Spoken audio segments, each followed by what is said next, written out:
اگه طرفدار رزیدنت ایولای قدیمی هستین، احتمالاً دیگه این روزا نمیتونین انتظار داشته باشین کمپانی‌های بزرگ بازی‌هایی تو اون سبک و حال هوا بسازن، اما طرفدارای پراپاقرص اون سبک از بازی‌ها اصلاً کم نیستن و خبر خوب اینه که بازیسازای مستقل و عاشق این سبک دارن به خوبی اون بازی‌های نوستالژیک رو این روزا بازآفرینی میکنن. از زاویه‌های دوربین ثابت و معماهای جالبش گرفته تا گرافیک‌های نوستالژیک پلی استیشن 1 و مکانیک‌های گیم پلی که دل طرفدارای قدیمی رو میبره. این بازی‌ها ترکیبی از حس و حال کلاسیک و نوآوری‌های مدرنه. سلام، اینجا بازی پلاته و امروز با شماییم با معرفی 10 بازی وحشت و بقای کلاسیک به سبک رزیدنت ایول‌های قدیمی که به تازگی منتشر شدن یا زمان انتشارشون زیاد دور نیست.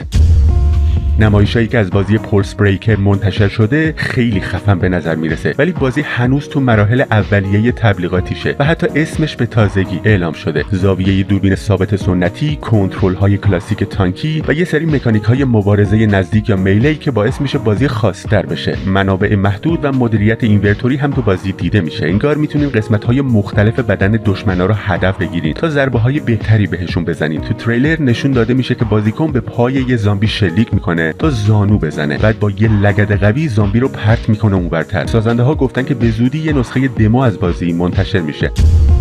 اگه دنبال یه بازی وحشت و بقای کلاسیک هستین که حس و حالش تقریبا عین رزیدنت ایولای اوریجینال باشه، فیس زیرو دقیقاً همون چیزیه که باید دنبالش بگردین. تو این بازی 2 تا شخصیت اصلی داریم که توی شهر بندری کوچیک تو دهه 90 میلادی با یه همهگیری ناشی از یه بیماری عجیب و غریب دست و پنجه نرم میکنن. معماهای جور با جور، زاویه دوربین ثابت، پس زمینه‌های از پیش رندر شده، منابع محدود و گرافیکی که انگار مستقیما از پلی استیشن 1 اومده. حتی منوی اصلی بازی هم از اون صدای معروف رزیدنت الهام گرفته که تو شروع بازی‌های کلاسیک رزیدنت ایول میشنیدیم. فیز زیرو. فعلا تاریخ انتشار رسمی برای بازی اعلام نشده، ولی دموی بازی همین حالا تو استیم در دسترسه و میتونین بازیش کنین. بازی فلش میکیر از بازی‌های وحشت و بقای پلی استیشن 1 الهام گرفته، از گرافیک و طراحی صدا که حس نوستالژی دارن تا مکانیک‌های گیم پلی، ولی با یه سری بهبودهای مدرن و خلاقانه. درست مثل رزیدنت ایول کلاسیک 2 تا شخصیت قابل بازی داره که مثل کریس ردفیلد و جیل ولنتاین تو اولین نسخه رزیدنت ایول هر کدوم نقاط قوت و ضعف خودشونو دارن. به علاوه مثل بازی‌های قدیمی رزیدنت ایول، ذخیره کردن بازی محدودیت داره. داستان بازی درباره یه مأموره که فرستاده میشه تا یه نفر که به ریپر معروف رو نابود کنه، کسی که توی شهر دورافتاده آزمایش‌های وحشتناکی انجام میده. این بازی قرار 31 اکتبر روی استیم منتشر بشه. شاید خاص‌ترین بازی لیست امروز هارتورم باشه. این بازی عناصری از رزیدنت ایول، سایلنت هیل و حتی فیدال فریم رو تو خودش داره و یه جورایی ادای احترامیه به همه بازی‌های وحشت و بقایی که الهام بخشش بودن. به جای تفنگ و گلوله، هارتورم به بازیکن دوربین و یه کمی هم فیلم میده تا با بیشتر دشمنا بجنگه، درست مثل بازی فیدال فریم، ولی یه سبک رتروی پلی استیشن 1 هم داره. این بازی دوربین روی شونه یا همون اوورد شولدر رو با زاویه‌های دوربین ثابت سنتی ترکیب کرده و موفق شده یه تجربه جالب بسازه. هارتورم در تاریخ 31 جولای 2025 منتشر شده و همین حالا هم برای بازی کردن در دسترسه. بازی لیمینال پوینت یه بازی وحشت و بقای کاملا جدیده که از سایلنت هیل های کلاسیک الهام گرفته، ولی یه سری مکانیک و ویژگی داره که باعث میشه خاص و متفاوت بشه. مثلا به جای گیم پلی کلاسیک بازی های وحشت و بقای قدیمی، این بازی بیشتر از سبک تیراندازی با دوربین از بالا به پایین یا همون تاپ داون شوتر استفاده کرده، ولی یه جاهایش زاویه دوربین ثابت داره. داستانش مثل خیلی از بازی های ترسناک قدیمیه. لایرا، شخصیت اصلی، به یه جزیره کشیده میشه که یه جورایی با گذشته‌اش ارتباطی عمیق و دردناک داره. جزیره پر از غلیظه و کلی موجود عجیب و غریب توش پرسه میزنن. این بازی قرار اواخر سال 2026 رو استیم بیاد، ولی سازنده‌هاش هنوز دارن فکر میکنن که شاید برای کنسول‌ها هم منتشرش کنن.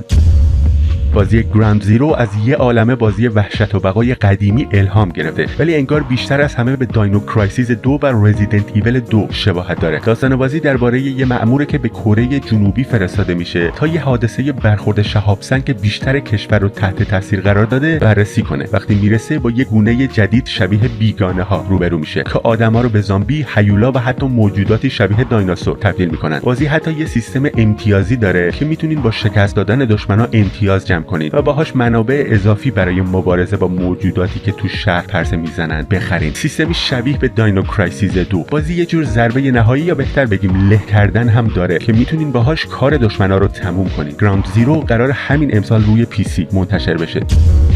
بازی دیکینگ سالویج یه بازی وحشت و بقا تو سبک علمی تخیلیه که با الهام از بازی‌های ترسناک کلاسیک دهه‌های 90 و 2000 میلادی ساخته شده. تو این بازی شما در نقش یه مسافر فضایی قرار می‌گیرید. این مسافر یهو از خواب بیدار میشه و می‌بینه سفینه‌اش داره سقوط می‌کنه. اگه سریع کاری نکنه همه تو سفینه میمیرن. یه جورایی شبیه بازی دد اسپیسه ولی با زاویه دوربین ثابت به سبک رزیدنت ایول های کلاسیک. با اینکه بازی از زاویه دوربین ثابت سنتی استفاده می‌کنه ولی انگار سبک خاص خودش رو هم داره. دیکینگ سالویج هنوز تاریخ انتشار نداره و فعلا فقط برای انتشار روی پلتفرم استیم برنامه‌ریزی شده ولی ظاهرا قراره به زودی یه نسخه دمو ازش منتشر بشه. بازی اسکارلت لی کلی ویژگی داره که طرفدارای به خصوص بازی‌های وحشت و بقای رترو با دیدنش ذوق زده میشن. تو این بازی نقش بن مورفی رو بازی می‌کنید، یه کارگاه که به یه شهر کوچیک فرستاده میشه تا دنبال سرنخی از زن گم شده‌اش بگرده ولی یهو خودش رو وسط یه سری اتفاقات عجیب و غریب پیدا می‌کنه. این بازی هم مکانیکای کلاسیک وحشت و بقا رو داره. گیم پلی شبیه بازی سیگنالیس هم هست ولی به جای حس و حال علمی تخیلی آینده نگرانه پر از حال و هوای دهه 90 و لوکیشن‌های اون دور است. هنوز تاریخ انتشار مشخصی برای بازی اعلام نشده ولی یه نسخه دمو همین حالا روی استیم در دسترسه.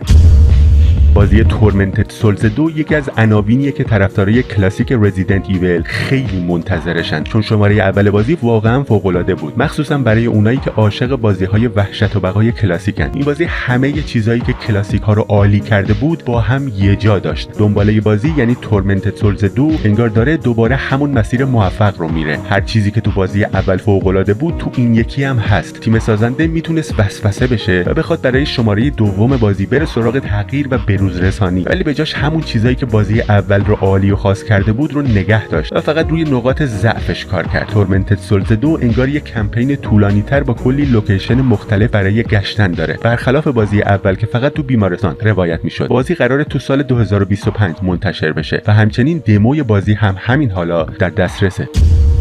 بازی اکوز آف د لیوینگ خیلی از رزیدنت ایول 2 الهام گرفته ولی خیلی رو فرمول استفاده از گرافیک‌های با حال و هوای قدیم و رترو زوم نکرده. میشه گفت حس و حالش ترکیبی از رزیدنت ایول 3 و رزیدنت ایول 2 ولی با ماد HD که برای نسخه‌های PC این بازی منتشر شده. یه تیم 2 نفره بازی رو ساخته و حسابی سنگ تموم گذاشته تا این بازی یکی از بهترین نمونه‌های مدرن از وحشت و بقای کلاسیک باشه. این بازی کلی لوکیشن متنوع و یونیک داره با بیش از 12 ساعت گیم پلی که بین دو کمپین جداگونه برای دو شخصیت مختلف تقسیم شده. اکوز آف د لیوینگ قرار همین امسال روی استیم بیاد و بسته به موفقیتش سال بعد آپدیت های رایگان هم قراره داشته باشه. کلا 3 نوع دوربین تو فرانچایز رزیدنت ایول استفاده شده: دوربین نما به نما، دوربین روی شونه و دوربین اول شخص. دوربین نما به نما مهمترین ویژگی این دوربین اینه که به کارگردان بازی اجازه دکوپاژ تمامی صحنه‌های بازی رو میده. دکوپاژ یه اصطلاح سینمایی و یکی از وظایف کارگردان فیلمه و به این معنیه که کارگردان باید محل قرار گرفتن دوربین برای هر صحنه رو مشخص کنه. البته دکوپاژ مربوط به چیزای دیگه